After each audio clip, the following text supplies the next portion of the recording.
Advertencia. Este programa, sus componentes y posibles invitados no tratan de expresar ideas políticas ni religiosas. En este programa solo divulgamos hechos históricos y relatamos leyendas, sin ningún posicionamiento político, ni religioso, ni social.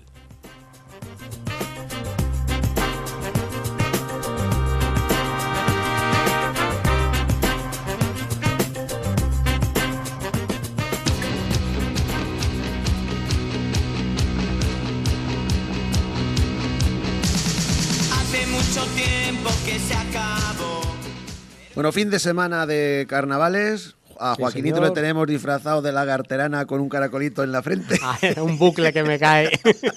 ¿Y esas melenas que te cuelgan? Yo vengo de Tarzán.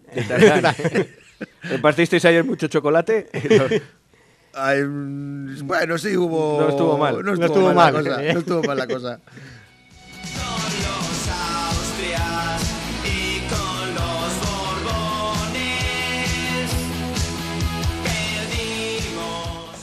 Bueno, pues hoy vamos de epopeya en Uruk, Gilgamesh en busca de la inmortalidad.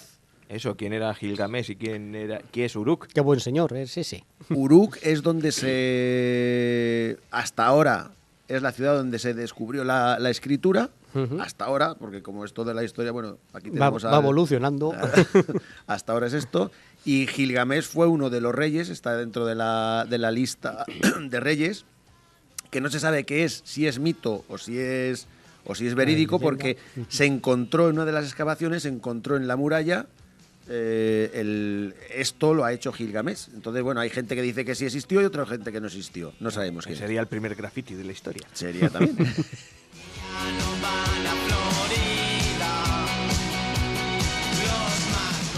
Y bueno, por supuesto yo voy a hablar de esto. Vale, pues entonces yo, como dije la semana pasada, os voy a presentar una bonita historia que tiene que ver con el ferrocarril. Y seguro que a Joaquín le gusta porque viene de familia de ferroviarios. Algo me suena, además, el tema este de la... Me gusta el tren y me gusta la historia. La historia, el ferrocarril de los 40 días. No es exactamente el tramo que tenemos aquí, el Santa Cruz-Villacañas, que es en el que nos vamos a centrar, pero sí que es una parte de ese que se llamó el ferrocarril de los 40 días, que luego no fue de los 40, que fue de los 100, pero en fin, luego os lo cuento. Muy bien.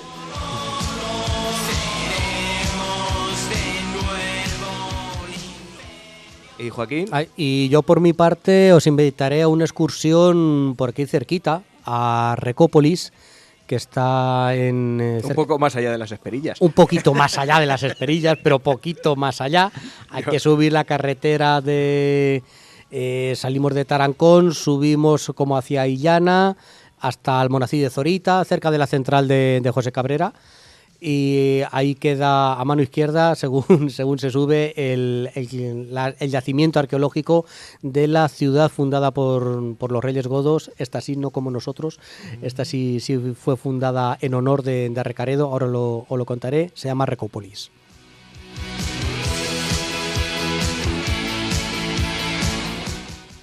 Bueno, pues bienvenidos a No me cuentes historias. Vamos a decir teléfonos, estas cosas, esas ¿no? cosas. El teléfono del estudio es el 925, cuidado con el chorizo, que se cae. 925 1430 19, el teléfono del WhatsApp 618-762924, y de aquí tenemos a Rafa preparado con la chuleta que... Ya no me pilláis más.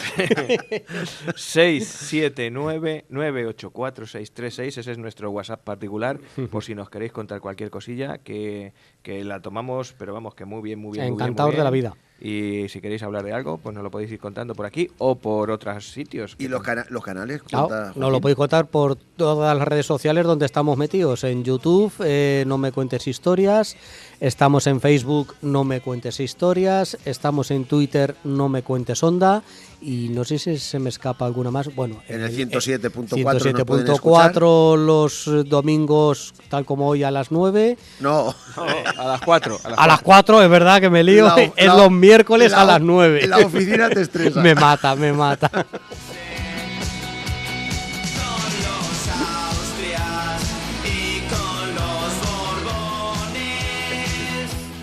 Bueno, pues no os estreséis mucho. Vamos a ver qué nos cuenta Juanito con... no Gilgamesh, ¿no? Gilgamesh. Esta es nuestra perla negra.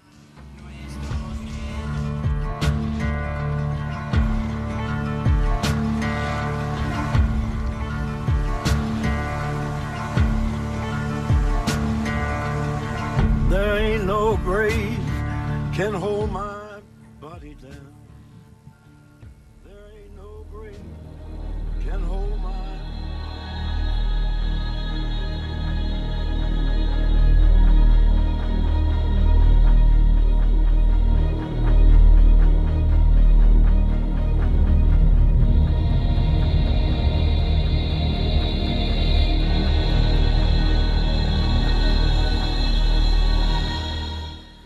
El escriba Sin Lequi Unini acaba de trazar unas palabras sobre una tablilla de barro fresco.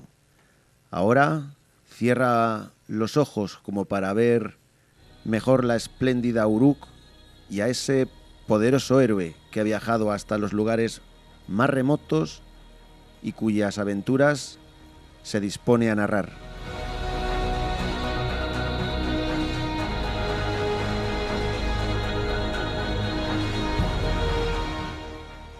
Se dirige al lector y escribe: mira cómo sus baluartes brillan como cobre al sol. Busca su piedra angular y debajo de ella el cofre de cobre que indica su nombre. Ábrelo. Levanta su tapa. Saca la tablilla y lee cómo Gilgamés todo lo sufrió y todo lo superó.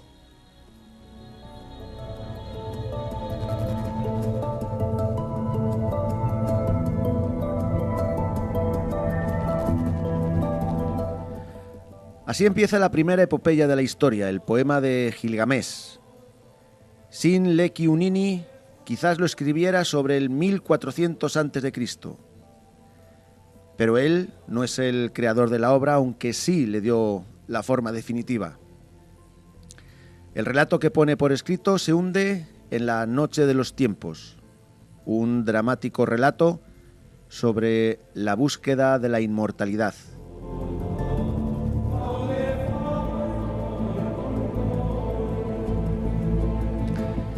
De Gilgamés no sabemos si existió. En los tiempos de Zara, sobre el 2500 a.C., se recoge su nombre y también aparece en la lista real sumeria. Y de acuerdo con esta lista, Gilgamés perteneció a la primera dinastía de Uruk. Fue su quinto soberano y reinó 126 años.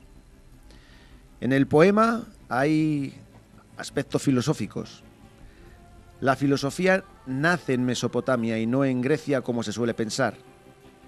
En Mesopotamia se tiene el concepto de que una cosa es lo que es por su propia naturaleza. Esto está presente en el poema, una filosofía que pinta con tintes sombríos la existencia del hombre, ya que Gilgamés tiene que morir a pesar de ser Dios. ¿Os recuerda algo?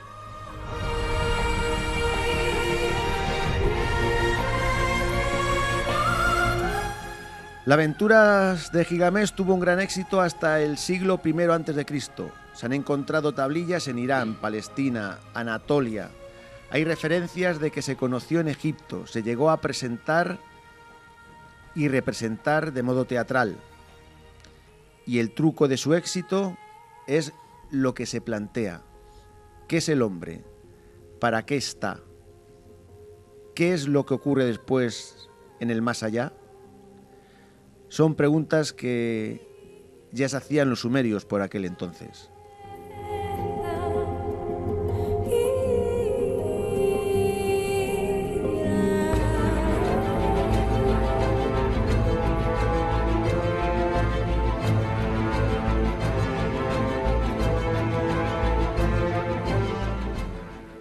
El poema comienza en Uruk y finaliza también en Uruk. Gilgamés era un rey tirano que ejerce el jus primae noctis, el derecho de pernada. Algunos dioses protestan y crean a un ser para que se enfrente a Gilgamés. Este ser es Enkidu, que luego, después de varios enfrentamientos, se hará su amigo inseparable.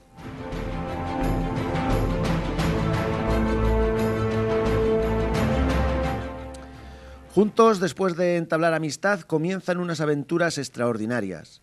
Lo primero que quieren hacer es construir una puerta para hacer un ritual, para construir la puerta necesitan madera, y la madera se encontraba en la montaña donde residían los dioses.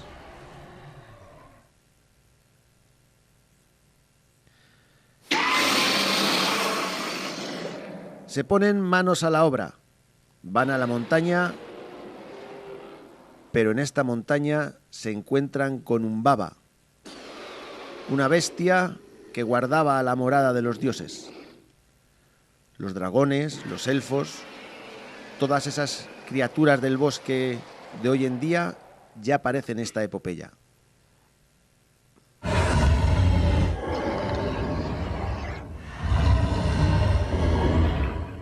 Gilgamesh y Enkidu le hacen frente, luchan durante horas y al final Humbaba cae derrotado y el rey y su amigo se llevan la madera que necesitan a Uruk.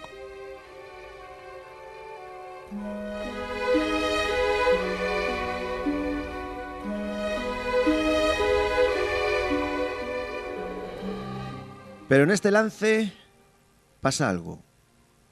La diosa Istar se enamora de Gilgamesh y éste la rechaza. Molesta por este desprecio, la diosa crea un toro celeste, una bestia, para que destruya a Gilgamesh y a la ciudad de Uruk. Gilgamesh y su gran amigo Enkidu logran vencer a la bestia y salvar así la ciudad de Uruk juntos a sus habitantes. Sin embargo, la diosa Istar busca venganza, no puede ser rechazada por un semidios como puede ser Gilgamesh. Al final consigue que Enkidu muera por medio de una enfermedad que la despiadada diosa le manda.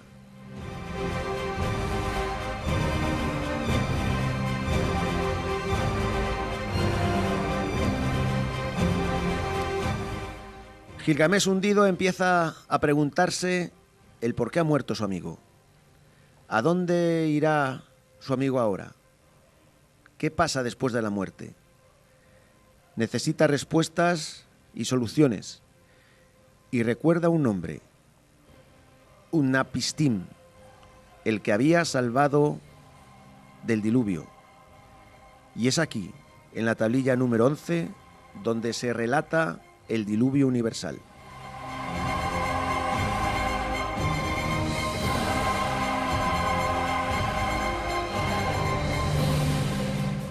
Gilgamesh no pierde su tiempo y sale en su busca. Utnapishtim tiene lo que Gilgamesh ha venido a buscar, un ungüento que devolverá a la vida a su querido amigo. Pero el rey debe de pasar unas pruebas, debe de merecerse esa fórmula mágica. Y este no lo consigue.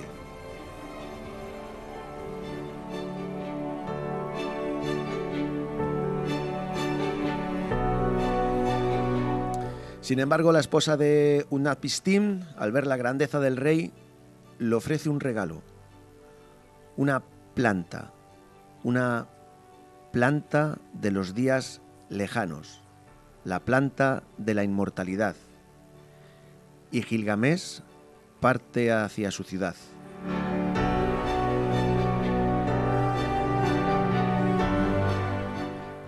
De regreso a Uruk, el rey siente sed y para beber agua. Deja la planta en el suelo y una serpiente que pasa a su lado le roba la planta. Desilusionado, el rey sigue su camino, sabiendo que nunca podrá ser inmortal y con la tremenda seguridad de que uno puede llegar a serlo siendo recordado por lo que ha hecho en vida.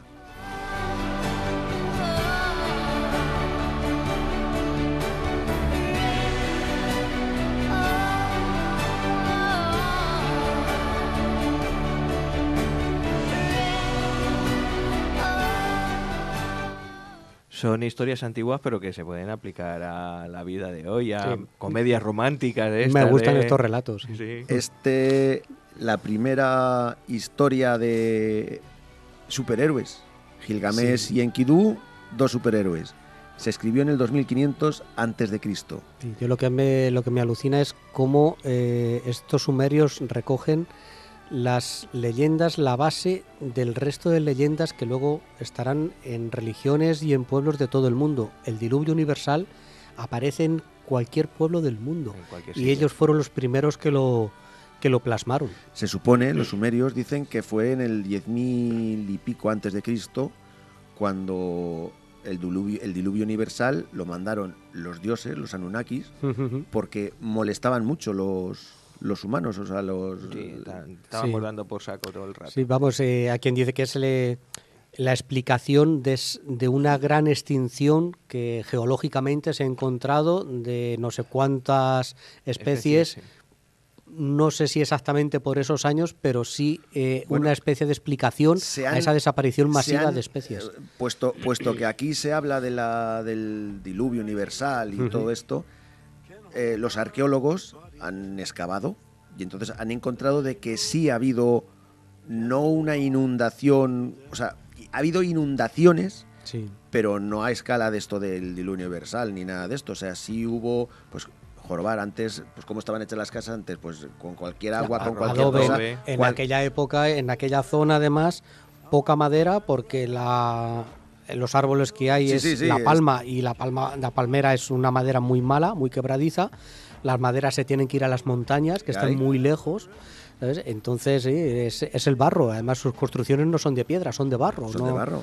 Es, Ahí tienen los es adobe. figurat, que son Los figurat son 90 metros de edificio y... hecho de barro, que hecho de tiene, barro. que tiene su aquel, porque no es Pues un bueno, material pues consistente. con el diluvio universal se han encontrado que sí ha habido inundaciones, pero no al extremo de Sí aniquilar. puede una- coincidir con cambios climáticos grandes de finales de glaciación, de desglaciación, de cambios climáticos hacia el calor, donde el deshielo de los polos sí puede suponer una Una gran subida. crecida de los ríos, que el Tigris y el Éufrates, que es donde están estos, sí puede suponer, en una zona tan llana como es aquella, arrasar el territorio directamente. Hay otras teorías que apuntan a la rotura en Gibraltar, del estrecho Del de estrecho. Gibraltar y la inundación del Atlántico hacia el Mediterráneo. Claro. En fin, hay teorías todas las que quieras, pero Sí, certezas poquitas. Sí, pero son muy curiosas. Yo que Sí, esas leyendas un día tenemos que tratar, las que se encontraron en los pueblos de América, bueno, las que se encontraron, mejor dicho, los españoles cuando llegaron, que decían, estos Eran- son los elegidos de los dioses que vienen, que ya les estaban esperando. Y es esa Atlántida que se supone que había ahí en medio del mar, como pueblos desde Venezuela hasta México estaban esperando la llegada de un señor barbudo blanco. No, ostras, pero ¿cómo es posible eso? Que además te vas a la parte de Bretaña, a la otra costa del Atlántico, y también venían Sí, la seres misma. exactamente en esa dirección. Joder, es muy, muy curioso. Sí. Bueno.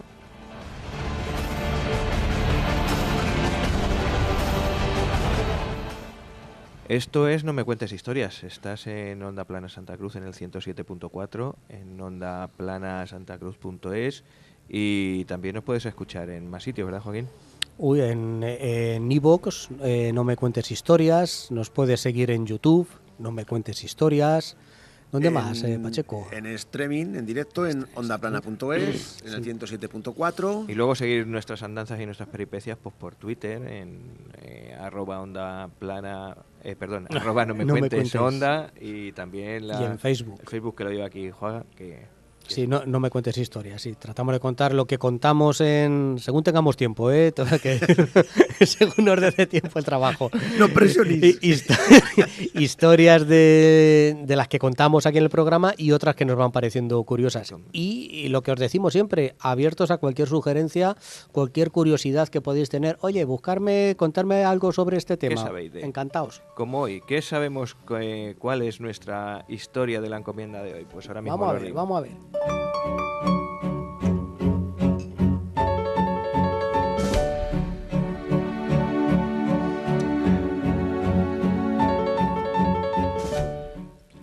Bueno, pues yo me he venido hoy preparado para contaros una historia de trenes.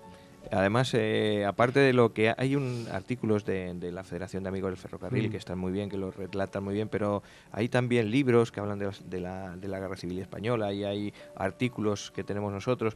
Juanpe, nuestro archivero, también ha escrito alguna vez en alguna ocasión en el programa de fiestas y relatan y cuentan muy bien la historia de un ferrocarril muy especial.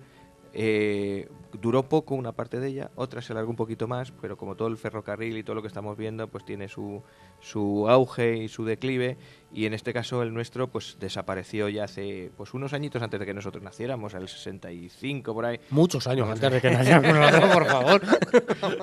Se trata de lo que se llamó en su día el ferrocarril de los 40 días.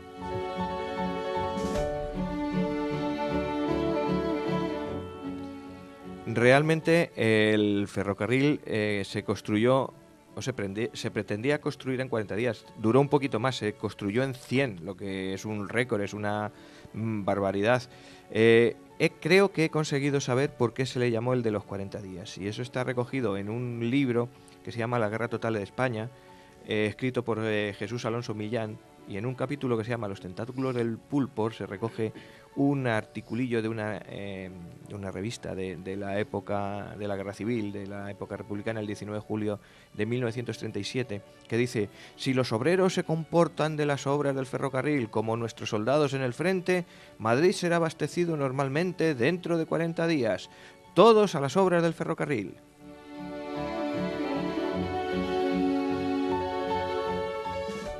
De todas maneras, en 40 días no se pudo hacer, se hizo en más. El ferrocarril del que estamos hablando se enmarca en una serie de ferrocarriles militares que se construyeron con fines estratégicos durante la Guerra Civil y formaba parte de lo que se llamó la Vía Negrín, porque fue el ministro republicano el que impulsó un trazado que realmente trataba de enlazar Torrejón de Ardoz con Villacañas. ¿Por qué? Pues porque en los frentes de guerra, digamos que la contienda estaba sobre Getafe y la línea se había intervenido. El bando nacional había intervenido una parte de esa línea y había que conectar de alguna manera alternativa la zona de Madrid con la de Valencia. Entonces hay que buscar una línea que evite un bypass, digamos, una línea por fuera que evite la zona de confrontamiento y que pueda abastecer o que haya línea directa entre Madrid y Valencia. Sí, digamos, los frentes de los ferrocarriles seguían las carreteras nacionales y el Frente Nacional cortó la carretera de Andalucía. Exactamente, y la parte de Valencia, después de la batalla del Jarama, pues también quedó muy tocada. Entonces había que inventarse algo para poder comunicar Madrid con Levante. Sí, porque además se había trasladado al gobierno republicano, se había trasladado a Valencia. Entonces, el 10 de mayo del 37, el gobierno republicano crea la Jefatura de Obras Ferroviarias de la zona centro, que tiene como objeto pues estudiar y ejecutar nuevas líneas ferroviarias, enlaces que puedan haber existentes, variantes, ensanches, es decir, dar de alguna manera movilidad al ferrocarril y evitar las líneas cortadas. Para que la cosa fluyese más, acto seguido, el 6 de junio del 37 se crea dentro de la jefatura la Comisión de Obras Ferroviarias de la zona centro. El origen del proyecto era eso, Torrejón de Ardoz. Se aprovechan los primeros kilómetros para empezar la obra y se aprovecha una vía estrecha que había de una azucarera que había desde Poveda hasta Mejora del Campo. Era una vía estrecha, era un tren de vía estrecha y lo que tienen que hacer es ampliar, ensancharla, claro, al ancho español, que no el europeo. Y la idea era desembocar en la línea de Cuenca-Valencia, en las proximidades de Tarancón, no exactamente en Santa Cruz, al lado. Pero como no se podía utilizar la línea Cuenca-Valencia, porque entre Arguisuelas y Enguídanos, por ejemplo, hasta 1947, muchos años después, no se terminó la obra, pues fue necesario improvisar un enlace que uniese Tarancón con Alicante. Es decir, pues a Tarancón se va a Valencia, pero no a Alicante. Entonces, hay una primera alternativa, que es una unión desde Villarrubia a Santiago hasta un apeadero que había en La Mesa. Pero el trazado era bastante complicado y se descarta. Entonces, definitivamente se aprueba una conexión entre Santa Cruz de la Zarza y que estaba, pues eso, de aquí a Tarancón, la línea colateral, el enlace era fácil, hasta Villacañas. La obra era muy sencilla porque era prácticamente una llanura 42 kilómetros, sin ningún problema orográfico y con mejores posibilidades para desarrollarla.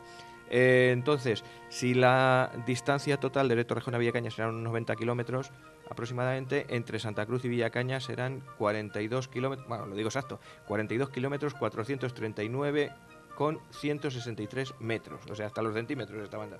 42 kilómetros, un poquito más, una maratón.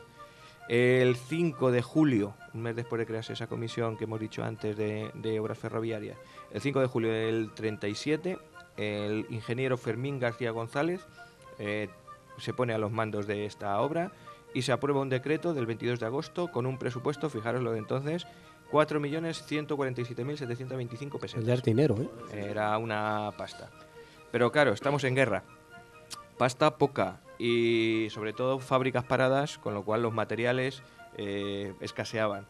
Lo tienen que hacer además muy rápido, la concluyen un año después, en el 38 ya está hecho, pero tiene muchas deficiencias. ¿Por qué?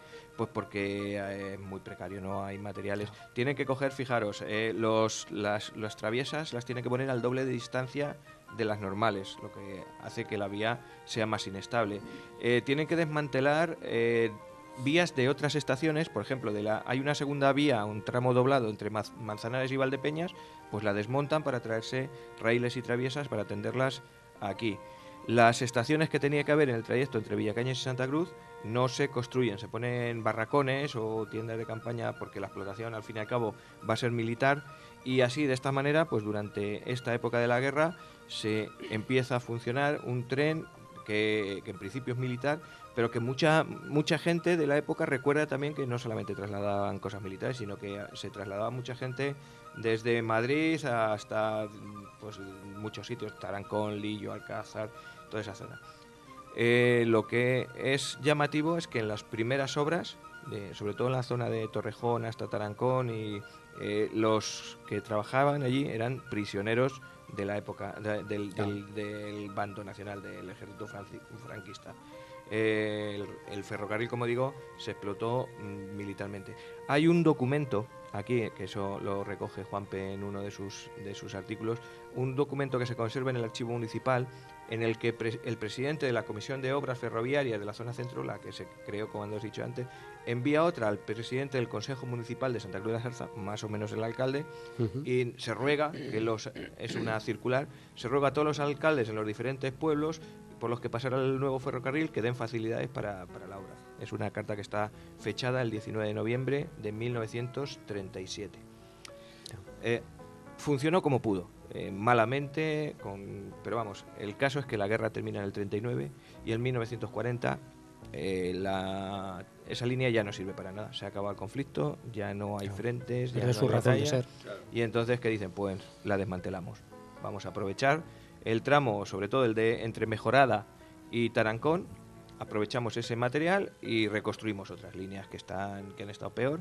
Entonces, prácticamente Mejorada Tarancón desaparece y se emplean los materiales, pero el tramo entre Santa Cruz y Villacañas, la gente se insiste, bueno, pues es que esta es una manera que se puede explotar, una manera razonable para desde aquí, que tenemos mucho vino, mucho aceite, muchos cereales, de aquí poderlos sacarlos al Levante, a los puertos, en fin, que digamos que se le da una vuelta y dice, bueno, pues este tramo a lo mejor es rentable. Y se salva el tramo Santa Cruz-Villacañas o Villacañas-Santa Cruz, se salva de ser desmontado. Pero claro, en las condiciones que se había hecho, pues como que no estaba para mucho trote, la vía necesita una reforma profunda. Y fue una reforma que nos costó muchos años que se llevase a cabo. De hecho, pues, mira, en 1940 se diseñan los edificios de las estaciones, los que no se habían hecho en la guerra. Son muy parecidos a los que se habían diseñado, pero bueno, se diseñan. Y el 4 de diciembre del 41 se autoriza la ejecución de la reforma y la mejora de la línea por un montante de 1.186.876 pesetas. Ya se habían gastado en teoría 4, que no se gastaron lógicamente, pues casi 1 millón y pico, y resulta que además se tiene que ser abonada en 2 anualidades, porque después de la guerra no había un duro. La subasta queda desierta, se vuelve a hacer otra subasta el 4 de febrero, se sube la cantidad a 1.294.000 pesetas y vuelve a quedarse desierta. porque no hay ni nadie que lo pueda coger y casi nadie que se fiase de que el dinero le pudiese llegar. Así que esto ya estamos en el año 42. Al final, para la ejecución final, tenemos que esperar a 1943, un decreto del 18 de junio que autoriza la ejecución de las obras y ya el presupuesto para la mejora ya es de 2 millones de pesetas, es decir, se ha doblado. Hay un 100% de mejora, pero hasta 1954 No se cobra. no se acaban las obras. Ah. Las obras de los edificios se adjudicaron el 3 de julio a un tal Regino Criado González por un importe de 1.336.000 pesetas, otra vez más en una subasta que se celebra el 1 de junio. Pero ¿y el pago cómo se ve haciendo? ¿Bien? El pago, en teoría, y ya estamos hablando de los años 50, ya había un poquitín más de dinero, ya se entiende que esta gente ya sí cobró. Un poquito mejor. ¿Ves? Entonces, bueno, también se conserva en el archivo municipal las relaciones de los propietarios que les expropiaron, todas lo que fueron las tierras por donde Claro. pasaba el tren y donde se hicieron las estaciones, todo eso está aquí en el ayuntamiento, lo tenemos relacionado. El caso es que las obras para la mejora comienzan en 1951. O sea, que fijaros si ha pasado tiempo. Acaban en 1954. Hay dos formas de saber que esa es la fecha. Una es una carta del ingeniero jefe Luis Morales al alcalde de Santa Cruz, que era ni más ni menos que don José Sierra, ¿suena? En la cual se le comunica que en el nuevo trazado ferroviario se va a inaugurar con un automotor que va a salir de Madrid a las 5:30 de la tarde, va a llegar a Villacañas a las 7. Es decir, la ruta era Madrid-Santa Cruz, Villacañas. Y Pero ya al final funcionó. al final funcionó y estuvo funcionando desde 1954 hasta el año, su cierre definitivo fue en 1965. Por eso digo, unos 11 años. unos poquitos años. No compensa esa inversión. No, la verdad es Nada. que, bueno, pues por daros algún dato técnico, ya os he dicho que tenía 42 kilómetros el recorrido. La estación que estaba más baja en cuanto a altitud era Villacañas, por lo tanto el tren iba subiendo, todo el camino de subida, una subida no muy pronunciada hasta los 792 metros que tenemos en Santa Cruz. No había curvas exageradamente cerradas, con lo cual no había ningún puente, salvo un puentecillo que hay entre Corral y Lillo. No hay ningún puente sobre el que... Es un trazado limpio. Es un trazado limpio, y ya digo, en subida desde Villacañas hasta aquí. Había 3 estaciones intermedias, la de Lillo, que estaba en el kilómetro 10, saliendo desde Villacañas, se entiende. La de Corral, que está en el 22, que tampoco está en Corral, que está a 10 kilómetros de Corral. Si habéis ido alguna vez de Corral a Villatobas, se ve a la izquierda donde está una estación, ahora en muy malas condiciones ya, porque se utiliza para guardar ganado, pero vamos, tiene un depósito de agua, es una foto curiosa. Y luego había otra, los de Villatobas dicen que es la de Villatobas y que nosotros decimos que es la estación de Mudela. La Mudela. Un bonito recorrido y paseo en bici o andando para Sí. ir hasta Mudela. Pues bueno, pues la estación de Villatobas, que está a 32 de Villacañas, a unos 10 y pico de aquí. Y esas son las que hubo. Han cogido de la estación de Mudela, han cogido vigas de madera y todo. Sí, irá desapareciendo va con el desmantelando. De tiempo. todos los sitios. Sí. Bueno, Es pues normal. al final los servicios que hubo eran 2 circulaciones en cada sentido, un tren correo que hacía Tarancón, Santa Cruz, Villacañas en 1 hora y 40. Ya, Joder. Me cundía, y un omnibus que llegaba, ya no se paraba en Villacañas, sino que enlazaba también hasta Alcázar de San Juan, porque luego también se hizo una obra paralela en un momento que unía Villacañas con Quintanar. También hubo un tramo que se unía por ahí. Siempre los tiempos fueron eso, 1 hora y cuarto, 1 hora y 20, 1 hora y media, hasta 2 horas menos cuarto. En 1961 se cambia el vapor por el diésel. Ahí hay una mejora, ya a un poquito antes de morir la línea, que sería 4 años después.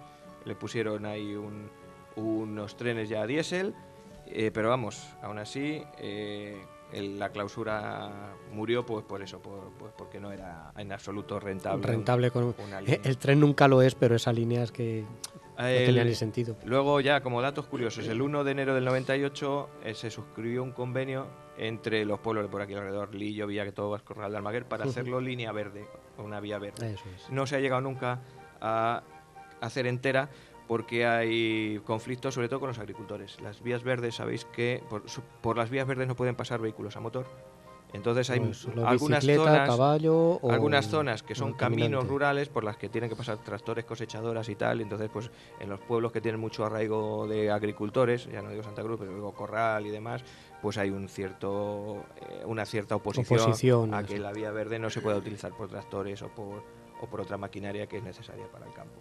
Y también hay un acuerdo del Pleno de Ayuntamiento en 1973 en el que se acuerda convertir en camino vecinal el tramo ese y unirlo a la carretera la 400, a la Toledo-Cuenca, pero que lo solicita además la Cámara Agraria, pero eso no fue denegada, ¿sabéis? Y ahora voy a hacer lo que hace Juan, voy a poner música, ya veréis, voy a contar el nodo.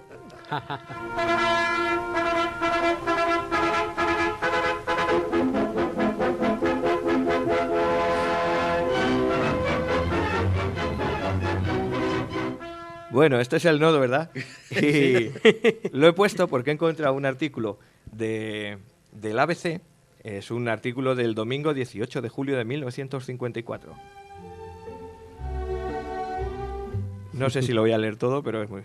El conde de Vallellano inauguró ayer el ferrocarril Villacañas-Santa Cruz de la Zarza. Los pueblos del trayecto acogieron entusiásticamente la presencia del tren y vitorearon a Franco y al ministro. El ministro de Obras Públicas, Conde de Vallellano, por eso tenemos aquí una calle que se llama Conde de Vallellano, Claro. inauguró ayer tarde el ferrocarril Villacañas-Santa Cruz, que une las líneas de Cuenca y Alicante en unos 100 kilómetros de Madrid y que reduce las comunicaciones entre Andalucía y Levante en poco más de 72 kilómetros. Suspendidas las obras hasta hace 2 años, no se reanudaron, procediéndose a renovar las traviesas y a reconstruir las 3 estaciones, trazar los apartaderos e instalar teléfonos y luz eléctrica y, en definitiva, arreglar lo abandonado durante 15 años. El nuevo ramal férreo inaugurado pasa por los pueblos de Villacañas, Lillo, Corral de Almoguer, Villatobas y Santa Cruz de la Zarza. Al mover. Una rata. Con el conde de Vallellano iban en el TAF, que era un Tren de alta velocidad, ya, no me una digas. Una cosa seria. El subsecretario del departamento, el señor Rivero de Aguilar, el director general de Ferrocarriles, el señor Aguinaga, el presidente del Consejo de Administración de Renfe, don Alonso Peña, el infante don Luis Alfonso de Baviera y un equipo de ingenieros de ferrocarriles. Desde Villacañas hasta Santa Cruz de la Zarza, en todas las estaciones engalanadas con banderas, fue acogida la presencia del convoy con gran entusiasmo y aclamaciones jubilosas a Franco y al conde de Vallellano. En Corral de Almaguer, el ministro y gobernador, el señor Marín y las personas que le acompañaban asistieron a la bendición del ferrocarril efectuada por el obispo de Cuenca, don Francisco Rodríguez Díez. Bueno, voy a resumir esto un poquito.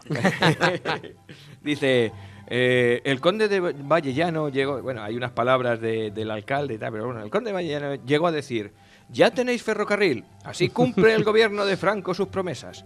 No es todo lo que quisiéramos, pero se va haciendo cuanto se puede por mejorar todo el sistema ferroviario.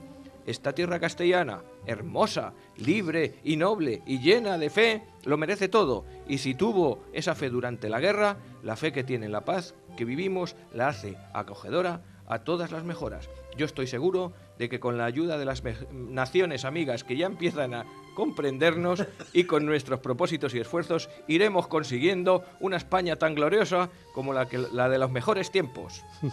He dicho.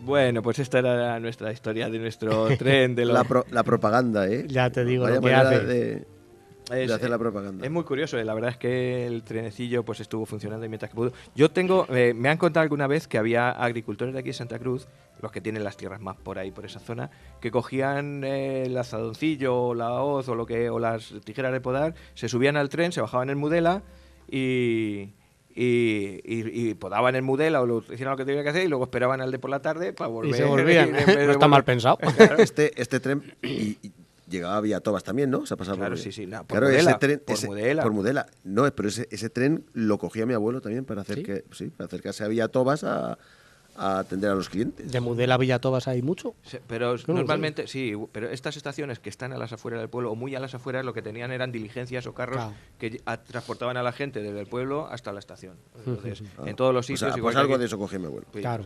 el recorrido era ese, iba hasta la estación y allí había una diligencia, un carro, alguien que le trasladaba hasta el pueblo. Bueno, pues esta era nuestra Pues historia. muy bonita, bonita, sí, Ha señor. sido muy bonita, sí, Sí, señor. señor. Que la sangre corra protegiendo el reino, aspa de Borgoña, flameando al viento, hijos de Santiago, grandes son los tercios, escuadrón de picas, blancos a cubierto, solo es libre el hombre que no tiene miedo. Lucha por tu hermano, muere por tu reino. Aquí te he puesto los tercios para que vayas tirando con... Pues no vamos a hablar de tercios. ¿no?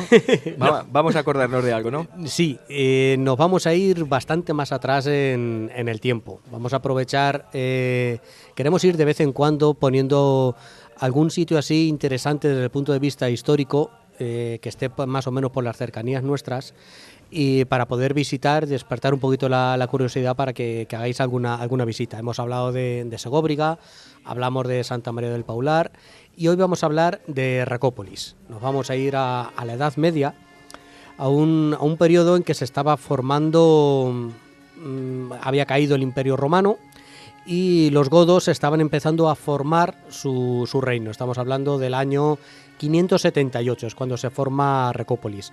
Por ponerlo en el contexto histórico, es el reinado de Leovigildo. Leovigildo con su hijo Recaredo son los dos reyes más importantes del reino visigodo, del periodo visigodo.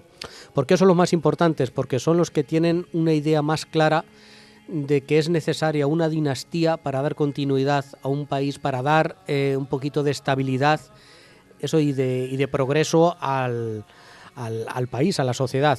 Hasta ahora los godos, que eran de raíz germana, no nos olvidemos, su derecho impedía las dinastías hereditarias. Los godos, como buenos bárbaros, eran lo que los romanos llamaban primum inter pares, el primero entre iguales era el rey. Entonces el rey era electivo, no era hereditario, no era el hijo del rey el que heredaba porque sí el reino, sino que era el consejo de nobles el que elegía el siguiente rey. ¿Eso que provocaba? Que los reyes godos no morían en la cama, morían siempre asesinados, en guerras civiles, envenenados o en cualquier banquete,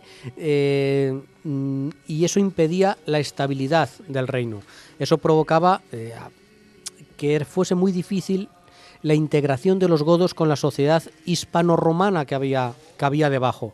La gran inmensa mayoría de la población era romana, y romana católica, porque ya estaba asentado el cristianismo, estamos hablando de eso del año 500. Los godos además eran arrianos. ¿Qué son los arrianos? Los arrianos también son cristianos, pero no creían en que Cristo tuviese su parte humana y su parte espiritual. Entonces esa era una variante del cristianismo, que es el arrianismo. Eso impedía la buena relación con la sociedad hispano-romana, por llamarla así. Eso más las querellas internas que tenían los godos hacía que su reino fuese un auténtico o continuo ir y venir de guerras, de nobles, de banderías, de territorios arrasados, y que la gente estuviese un poco hasta las narices de ellos y que ellos mismos viesen que así no se podía seguir. Que otros reinos, como los ostrogodos, los francos, estaban empezando a unirse y a ir creando dinastías, y ellos todavía no se centraban. Leovigildo fue el primero que lo vio claro y que trató de dar un poquito de unidad a ese reino visigodo. Reino visigodo que además estaba a caballo entre España y Francia. Los godos empezaron en Francia, en el sur de Francia, la Septimania que llamaban ellos, que es, digamos, que la región de Toulouse, del sur de Francia, hacia abajo. Y parte de España, ni siquiera era toda España. ¿Por qué? Porque toda Galicia era independiente con los suevos. Los suevos dominaban Galicia y el norte de Portugal, hasta Oporto, más o menos. el sur habían pasado por allí los vándalos. Luego teníamos los astures, los cántabros, los vascones, que iban a su bola, como siempre. carpetanos. Nuestros carpetanos, que estábamos por aquí sueltos.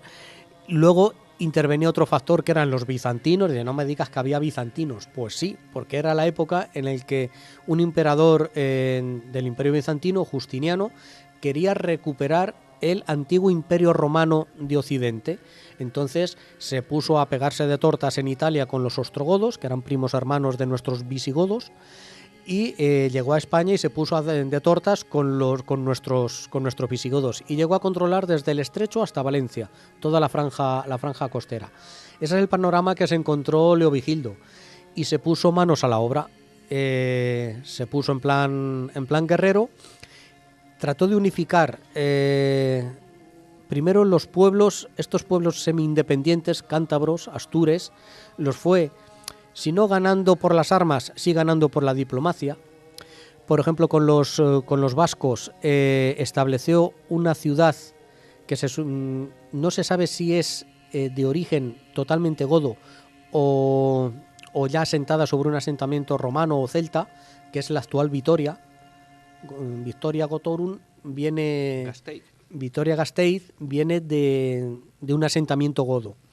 Y con los suevos al final acabó a tortas y acabó dominando a los suevos, los acabó derrotando. Su capital era Braga, que está en el actual Portugal. Con los vándalos los acabó echando. Muy bonita Braga. Muy bonita, no la conozco. No conozco Muy bonita Braga. el país vecino, la parte norte. Apuntamos.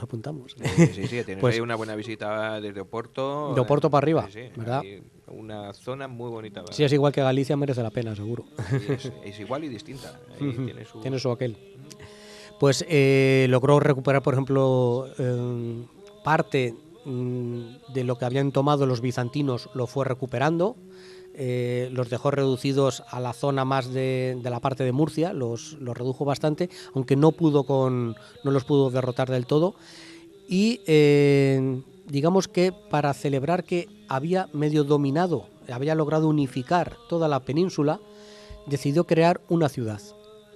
Y fue la primera ciudad, y creo que lo que he leído es la única ciudad en ese periodo de nuevo cuño. Significa que no es una ciudad renombrada sobre un asentamiento prerromano o sobre un asentamiento romano, no, una ciudad nueva. Y esa ciudad nueva es Recópolis. Es, digamos, que la única ciudad en Europa occidental creada por los antiguos bárbaros, por así llamarlos. Esa es la originalidad y lo extraordinario de esta ciudad. Que tiene mucho mérito en un periodo habitualmente denostado, habitualmente olvidado, por oscuro, como toda la Edad Media.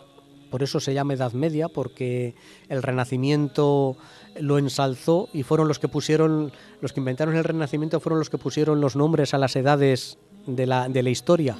Y como se querían diferenciar de los anteriores eran los de la Edad Media y lo pusieron así. Que no va en algo medio, es que es un paréntesis entre el esplendor de Grecia y Roma y el esplendor del Renacimiento. Y la Edad Media siempre queda como algo oscuro, algo feo, triste, tenebroso. Y los godos están dentro de ese paradigma, pues dentro de todos sus problemas, de todas sus cosas, fueron capaces de crear la única ciudad europea de ese periodo, una ciudad de nuevo cuño, creada pues muy cerquita de aquí, más o menos a 50, 100 kilómetros, más o menos. Tampoco soy muy ducho en distancias, que si cogemos de Tarancón hacia arriba, no hacia Huete, sino la carretera que sube hacia Llana, hacia Zorita de los Canes, cerca de la central nuclear de José Cabrera. En este pueblo, en Zorita de los Canes, hay un castillo de época árabe, y a 1 kilómetro escaso encontramos el yacimiento de Recópolis. Recópolis se dice que es en honor a Recaredo, al hijo de Leovigildo. Leovigildo tenía 2 hijos, Hermenegildo y Recaredo. Hermenegildo se le sublevó era digamos que el jefe de la parte sur de España, de Andalucía, y se le sublevó al padre, porque estamos en esta tradición, en esta tradición, exactamente, porque también era cristiano, católico. Y en esas guerras internas pues quería la unión con la población hispano-romana, quería que los visigodos se convirtieran al catolicismo. Leovigildo no estaba por la labor, Recaredo sí lo estuvo, fue más inteligente y dijo, oye, si no los puedes derrotar, únete a ellos, leña, papa, no nos pongamos cabezones, si somos 4 pelagatos al final los godos y los hispanoromanos son 3-4 millones, no nos pongamos cabezones porque no los vamos a convertir, seremos nosotros los que nos tengamos que convertir y tendremos súbditos fieles como así fue. Entonces su hermano Hermenegildo al final lo han hecho santo, o se hizo santo en su momento porque fue torturado y demás para que jurase de su religión por orden de su padre. Así se las gastaban nuestros queridos visigodos. Entonces, ya te digo, su padre, para celebrar esas victorias que permitieron la unificación de la península, hizo la ciudad de Recópolis. Que Rafa, que me suena que le gusta la lengua, Sí. estoy investigando y Recópolis, hay gente que dice que no viene de Recaredo, sino que es Rexpolis, ciudad del rey. Ciudad del Rey. puede Ciudad ser. del rey, porque Recaredo en la Edad Media se escribía con 2 Cs. Y lo suyo hubiese sido que si es por Recaredo se llamara Recaredópolis. Dice, la lógica diría eso. Entonces hay gente que dice que no, que es la ciudad del rey, que lo hizo para su boato, por Sí, decirlo sí, así. sí, un honor igual que se pone Filipinas por Felipe Exactamente, o Luisiana por... eso, por Luis, exactamente. Entonces, esta ciudad se hizo en este enclave, no se sabe muy bien por qué, está un poco metido en este mundo de las tinieblas, la falta de textos históricos al final tiene esto, que haya que lucubrar mucho, porque no se sabe muy bien por qué en el Alto Tajo, Sin ser un sitio estratégico, sin haber recursos grande, naturales... los recursos madereros prácticamente, es zona de cazas, buena zona agrícola, pero poco más, está más o menos cerca de Toledo, no le va a hacer sombra a Toledo para nada. Se cree que nunca habitó el rey realmente en Recópolis, pero luego lo que te encuentras allí, tienes que ir en visita guiada. Es un parque arqueológico tipo Segóbriga, pero todavía muy poco excavado. Ya quedan muchos años y mucho dinero de invertir. Para que realmente lo veamos, tienes que ir de la mano de un arqueólogo que te vaya enseñando. Lo he ido con mis hijos y con mucha ilusión se lo he tratado de enseñar y es difícil. Es difícil decirle, mira niño, estas 3 piedras es un palacio. Mira, papá, vamos a ver, tengo imaginación, pero a tanto no me llega. De verdad, de la mano de un arqueólogo profesional en una visita guiada es otra cosa. Gana mucho. Hay la ciudad estaba compuesta por un palacio, 2 plantas y de una iglesia basílica que se supone que es la última iglesia arriana y la antecesora de las futuras iglesias de planta, ¿cómo se llama?, de cruz latina. La cruz latina es la que tiene el palo largo con la cruz corta. Porque antes eran la cruz más griega, que son los 4 palos iguales, los 4 brazos San iguales. Andrés, creo, ¿no? San Andrés. No, la de San Andrés es el aspa, San por Andrés decirlo es el así. aspa, sí. La Sí, cruz la- más griega sí, es la la- cruz normal, pero los 4 lados la, iguales. la de sumar de toda la vida. Exactamente, la de sumar de toda la vida. La latina es el palo largo, mucho más largo que el palo corto, que es la cruz de Jesucristo, para entendernos, ¿sabes? Que estaba a caballo entre la planta basilical de las basílicas romanas, que la basílica viene del edificio de los romanos que llamaban basílica. Ya lo habían inventado los romanos, los primeros cristianos lo que hicieron fue adaptarlo a sus necesidades religiosas. La basílica tenía otro uso, no era un uso religioso para los romanos. Entonces lo que te vas a encontrar allí en Recópolis es eso, restos de un palacio, restos de una basílica que está debajo de una ermita que hicieron los mudéjares después. Pero se aprecia bien, no. Bien, lo que viene a ser bien, con la mano del corazón no. Ya te digo que tienes que ir con una visita guiada para que te lo expliquen bien y se ven mejor las cosas, porque si no es complicado de ver. Todo esto fue arrasado una vez que llegaron los musulmanes en el 711. Sobre el siglo X, que ya empezaban a bajar los cristianos, los musulmanes se pasaron al pueblo, a Zorita de los Canes, hicieron un castillo que era más fácil de defender porque esto tenía murallas. Incluso tiene, Recópolis, el único acueducto visigodo que se conoce. Claro, no pienses en el acueducto de Segovia, ese es el tema. Pensando en él estoy. Claro, pues el problema es de que son hitos de 4 pedruscos y por aquí venía un acueducto. Ah, coño, claro, yo es que estaba pensando en Segovia, no. Claro. Piensa en... El desnivel no es el mismo. El desnivel no es el mismo, ni los medios son los mismos, ni los ingenieros eran los mismos, a lo mejor ni las necesidades eran las mismas. El caso es que al final los musulmanes utilizaron la piedra de Recópolis para hacer el castillo que nos encontramos enfrente, que cuando yo fui lo estaban rehabilitando y tenía pinta de que iba a quedar chula la rehabilitación, que luego lo cogieron los calatravos. Yo no sabía que la orden de Calatrava estaba tan arriba. Había llegado hasta ahí. Tenían una provincia, la provincia de Zorita. Tengo un par de Estaba libros que muy hablan de arriba. las órdenes militares religiosas y aquí a sacarlo por aquí algún día porque hay muchísimas cosas muy curiosas. Sí. Calatrava, Calatrava y demás y las zonas de influencia, y es curioso como por ejemplo en zonas que nos parece que son de Santiago son de Calatrava. Son calatravos, sí. O en zonas que donde... Claro, yo por eso te preguntaba el otro día por qué en Almagro. En Almagro que me dijiste tú, no, eso es Calatravo, no, pero es que... Conviven algunos Claro, momentos. conviven zonas, ¿no? O sea, ahora mismo yo tengo que hacer unos uniformes a una cofradía, De Santiago. bueno, a unos músicos que pertenecen a la cofradía de Santiago. De santiaguistas. Y vienen allí y pregunté, y bueno, y esto tal y cual. Y hay un hombre que te lo explica y es curioso. Pues hay libros de 1600, 1700 por aquí. Igual, estoy recordando otra cosa, te voy a cortar y me voy Sí, a otro sí, sitio. no. Tengo una anotación de un libro también de uno de estos cronicones, o extraído de uno de los cronicones de los que hablamos siempre, que dice que en el año 400, no, en el año, sí, 400 creo, que Santa Cruz de la Zarza era uno de los sitios donde más arrianos se encontraban. Arrianos, Ah, sí, fíjate. eso sí lo dijiste. Pues eso, los arrianos, el arrianismo no se extendió entre la población. Entre otras cosas, en el eran 400 Santa godos. Cruz de la Zarza tampoco existía. Claro, es que vamos a ver. O sea que es curiosísimo, pero la anotación habla de los arrianos y de la tal. Y uno de los sitios donde más arrianos se encuentran. Sí, que en el 400 es que no estaban ni aquí los godos, No, porque no. fue en el 410 cuando los godos llegaron a Roma. Ujú, pues, Entonces, hasta que llegaron a Hispania, échale unos poquitos años, porque las carreteras eran lo que eran. Pues fíjate lo que inventaron lo que inventaron los señores. cronicones. Vaya. pues es curioso. Luego lo busco y lo pondremos por ahí en Facebook y en Twitter y demás. ¿Qué elementos? ¿Qué elementos? que sí. Y nada, Digo, pues ahí tú has hecho pues- tu Recópolis. Pues poquito más hablar de esto, que merece la pena la visita. La visita a los dos sitios, a Recópolis y al castillo de Zorita. Las vistas son preciosas porque está sobre el Tajo y es un valle muy bonito. Escucha, esto lo Mande. tenemos que hacer seriamente. Hay que ir.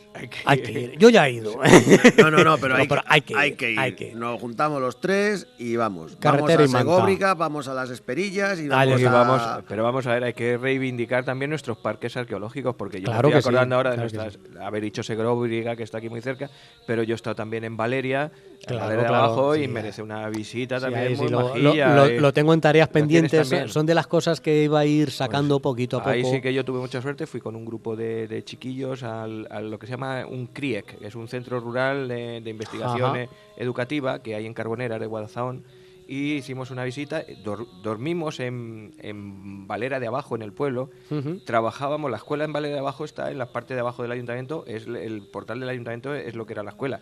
O sea, que os imagináis cómo es el pueblo.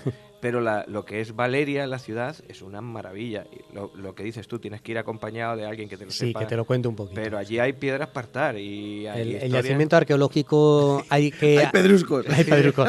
Hay que ir con alguien que controle, porque si no, no sabes identificar realmente lo que es. La misma Segóbriga, por bien que está, identificas los grandes monumentos, que si el anfiteatro, el teatro, pero leche, ya en la parte más urbana es muy difícil de identificar. Sí, las estructuras. Además creo recordar, y hablando ya de Recópolis otra vez, digamos que la imagen de Recópolis puede ser un mosaico.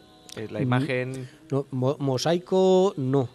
La imagen de Recópolis son unos arcos. Son unos arcos entonces de los restos de la basílica. El mosaico de nuestro parque arqueológico es el de Carranque Estaba es ya otra, confundido. visita, que ese sí que es una preciosidad. Toda la parte de los mosaicos, porque la parte igual que está más a la intemperie, pues bueno, hay que echarle mucha imaginación. Pero Carranque era una antigua villa romana y los mosaicos se pueden ver o allí o en el Museo Arqueológico Nacional, pero allí en vivo y en directo es una pasada. Los mosaicos romanos son preciosos. ¿sabes? Es de las mejores representaciones de mosaicos de España. Y lo tenemos aquí al lado, en Carranque, que está pues, a unos 30 kilómetros de Toledo, Sí, en la al otro carretera lado de de Madrid-Toledo, en la 42. Me ha gustado ¿Sabes? mucho lo que nos has contado, Joaquín. Sí, sí. Me ha encantado Mola. conocer Si Recópolis. queréis una rutita de senderismo muy sencillita, cruzando la Sierra de Altamira, que es la que, digamos, que da la espalda a Recópolis, al otro lado está Buendía, ya prácticamente, porque esto está muy arriba. Escúchame, Zona de que- pescadores. Que no nos lo digas, que esto hay que decir, tal día vamos. Lo estoy oyendo a los radioyentes. Ah, Aquí bueno. os lo comento como colegas aquí Bueno. con una cervecita en la mano, pero lo estoy comunicando al mundo. A ver, al otro lado de la Sierra de Altamira, en Buendía, sale un camino, hay que ir con el coche, y está la ruta de las Caras. La ruta de las Caras son 2-3 kilómetros y es una ruta que ha hecho, estas caras son imágenes, caras enormes, que han hecho hace unos Esculturas, sí. 20-30 años un artista de la zona. Como es piedra arenisca, se puede tallar bastante bien y es curiosísimo. Te encuentras, vas andando por el bosque de pinos y te encuentras un pedazo Buda enorme, te encuentras un dragón, y es muy curiosa. Es una zona de recreo, es como nuestra Virgen de la Paz, pero llena de grandes caras, por eso le llaman eso la ruta de las caras. Son 2 kilometrillos de ruta, no merece el nombre de ruta, ya te digo, es la Virgen de la Paz un poquito más adornada. Qué bonito. Muy bonito, sí. Solo tras de muertos capturaremos la bola de malla, chaleco de... Bueno, como la semana pasada no conocíais la canción de Iron Maiden, de Alejandro Magno, os amenacé con Ismael Mea culpa. os amenacé con Ismael Serrano. Y mío yo también. Y bueno, pues yo ahí en Canciones con Historias voy a poner a Ismael Serrano, que hizo una versión en la Me que gustó mucho, no le conocía yo a este hombre, me gustó mucho. cuenta un poquito a su manera el mayo francés, el mayo del 68. Ajá. ¿Ya andabais por ahí rodando vosotros o casi? No, yo no. No, hay gente Yo- que ya estaba muchos años, pero nosotros Yo sí, somos yo unos no. pipiolos. Yo no. Yo llevaba un año ya por el mundo, así Yo que Ismael Serrano nos cantaba este Papá, cuéntame otra vez, así que esto tiene que ver mucho con los 60, con el 68, con Mayo, con Francia y Historia es. y con la revolución estudiantil. Papá, cuéntame otra vez ese cuento tan bonito de gendarmes y fascistas y estudiantes con flequillo y dulce guerrilla urbana en pantalones de campana y canciones de los Rolling y niñas en minifalda. Papá, cuéntame otra vez todo lo que os divertisteis, estropeando la vejez a oxidados dictadores, y cómo cantaste al vent y ocupasteis la Sorbona en aquel mayo francés, en los días de vino y rosas. Papá, cuéntame otra vez esa historia tan bonita de aquel guerrillero loco que mataron en Bolivia y cuyo fusil ya nadie se atrevió a tomar de nuevo, y como desde aquel día todo parece más feo. Papá, cuéntame otra vez que tras tanta barricada y tras tanto puño en alto y tanta sangre derramada, al final de la partida no pudisteis hacer nada, y bajo los adoquines no había arena de playa. Fue muy dura la derrota, todo lo que se soñaba se pudrió en los rincones, se cubrió de telarañas. Y ya nadie canta al vent, ya no hay locos, ya no hay parias, pero tiene que llover, aún sigue sucia la plaza. Queda lejos aquel mayo, queda lejos Saint-Denis, que lejos queda Jean-Paul Sartre, muy lejos aquel París. Sin embargo, a veces pienso que al final todo dio igual, las hostias siguen cayendo sobre quien habla de más. Y siguen los mismos muertos, podridos de crueldad. Ahora mueren en Bosnia los que morían en Vietnam. Ahora mueren en Bosnia los que morían en Vietnam. Ahora mueren en Bosnia los que morían en Vietnam.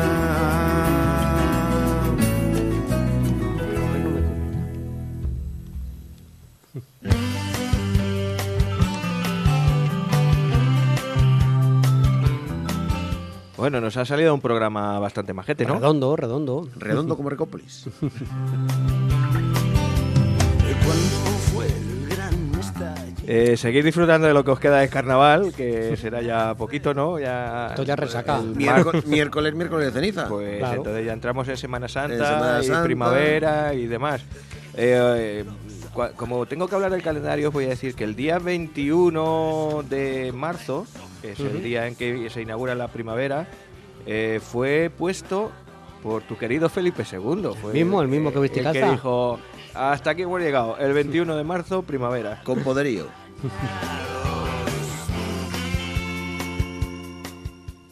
Bueno, pues tú me dirás. Pues yo te digo, si os digo que si...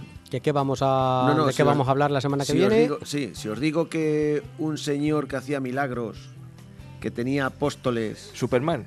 no, que tenía apóstoles, que fue juzgado por los romanos, Con los romanos.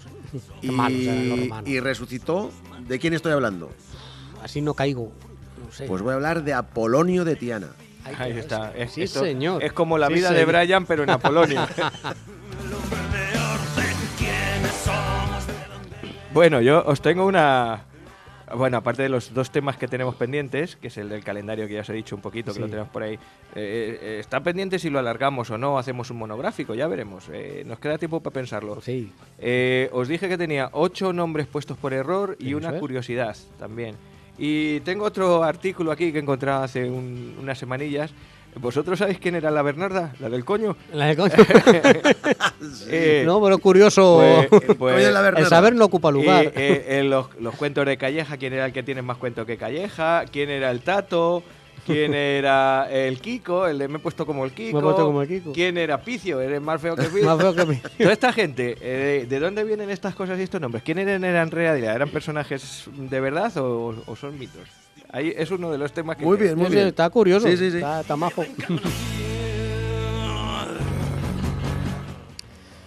Pues yo por mi parte hablaré de dragones. Anda. ¿Y mazmorras? Pues sí, pues sí, fíjate, de los dragones de cuera del siglo XVIII. ¿Y eso qué es? Son las tropas españolas de los presidios de la Nueva España, del Camino Real del Norte. Centrándonos un poquito, el Camino Real del Norte era el que salía de México capital y llegaba hasta el sur del actual Estados Unidos, Texas, Utah, Arizona, Nuevo México, que fue territorio español, y estos dragones de cuera eran las tropas encargadas de mantener un poquito la seguridad de la Guardia Civil de aquella zona, las que se veían con comanches, apaches y demás tribus indias de la zona bastante antes que de aquel general Custer, con bastante mejor mano y mejor suerte que el del pelo rubio. Que tu amigo Kika. Cabellos largos. Cabello largo. Bueno, pues nos vemos entonces la semana que viene. Pues nos Hasta vemos. luego, chicos. Adiós. Adiós.